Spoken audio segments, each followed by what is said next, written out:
sharing how I update old thrifted picture frames and artwork and turn them into something I want to hang on my walls, as well as making them easier to get prints in and out of.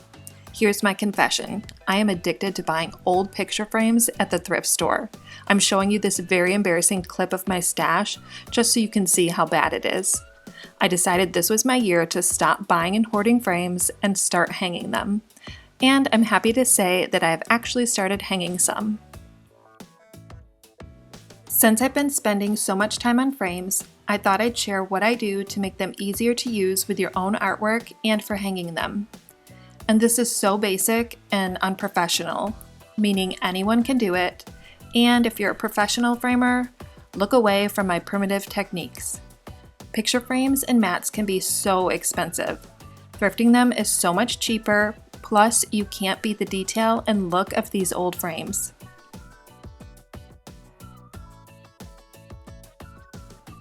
Here's a few from a recent thrift trip.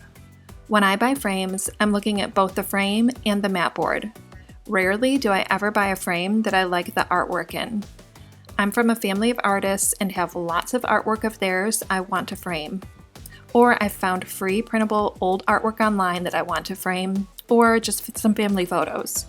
So don't think you need to look for something that has great artwork. You can buy it just for the frame. Finding nice frames with good mat boards in them is such a score.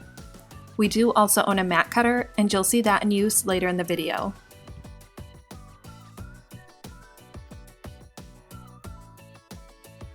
The first tip with old frames is don't be afraid to get in there and take it all apart. Some frames have paper backing, and it does not mean it's expensive, nice artwork. It just means it was framed nicely. So go ahead and cut it off. The thing I hate about old frames are the retaining clips holding the artwork in place. These can be glazer points, framers points, staples, or sometimes even small nails. They're doing their job for sure, but it makes taking artwork out so annoying. And I have some frames that I like to switch artwork in and out of and don't want to be dealing with these. So I grab whatever tool I can find and start pulling them out.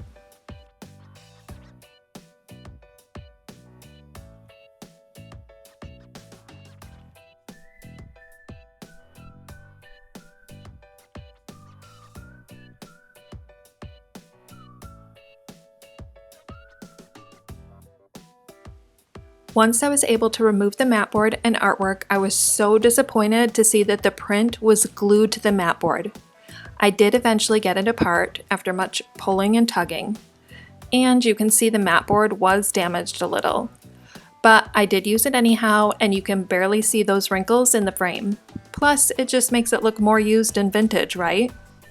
I'm saving this foam board backing too, because we'll need it for holding the artwork in and no one sees it, so it doesn't matter what it looks like.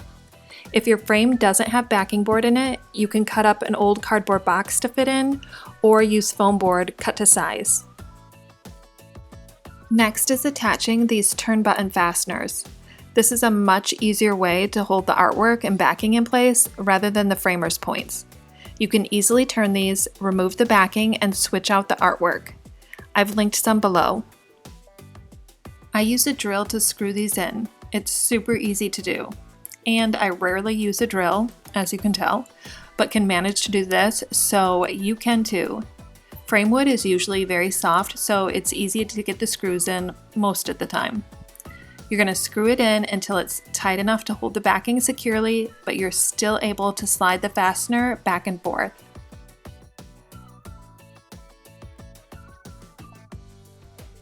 The amount of fasteners I use depends on the frame size, so I guess use whatever feels right to you for your frame.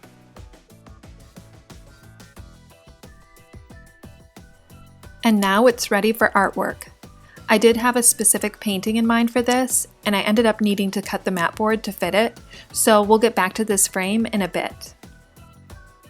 Just going to quickly show another frame deconstruction. This one had staples. And I did end up getting cut on the metal hanger while doing this, so yes, it's a dangerous job I do. This was just printed paper that was so nicely framed. The cardboard works perfectly for backing board.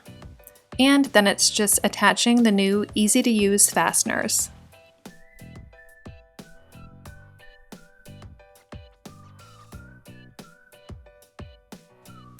This frame was a pain to do. The framer really went all out on securing the backing with these staples. And yes, I really use any and all tools, including my letter opener, when taking these apart. I had to call in some help for this, that's how hard it was to get the staples out. So be warned, not every frame is easy to take apart. Next up, we cut the mat board to size. Hopefully soon I can share a detailed video of how to cut mat board. And this is more Mike's thing, who has been cutting mat board for years, and of course just has always had his own mat board cutter.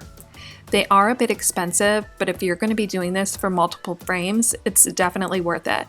Getting things framed and matted at the store can be very expensive.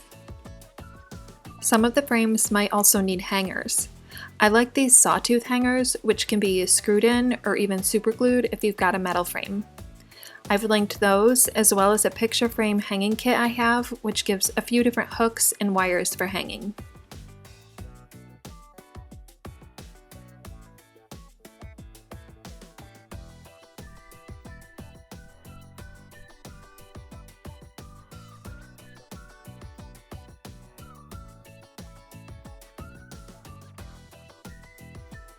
And then it's just filling the frames with artwork or photos you love.